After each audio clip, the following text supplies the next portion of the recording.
ఇది వచ్చేసి మనకి genomics power hybrid 75 days crop అండి. చూడండి మొత్తం ఒకటే ప్లాంట్, ఇదంతా కలిసి ఒకటే ప్లాంట్. ఇది చూపండి ఒకసారి బౌల్స్ ఎట్లున్నాయి, బిగ్ బౌల్స్. ఇది పక్కన మొత్తం దగ్గర కాపు, ఎర్లీ హైబ్రిడ్, బిగ్ బౌల్, మొత్తం చైన్ బౌల్ బేరింగ్. ఎక్కడ చూసుకున్నా కూడా చైన్ బౌల్ బేరింగ్ మనకి. ఇక్కడ చూపించండి, 1 2 3 4 5 6 7 8. ఇక్కడ చూపించండి, అంతా కూడా మనకు ఒకటే ప్లాంట్. ఇక్కడ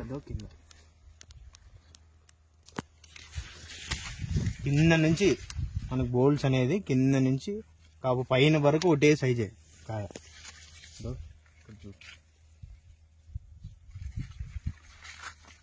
చాలా అంటే చాలా ఎర్లీ హైబ్రిడ్.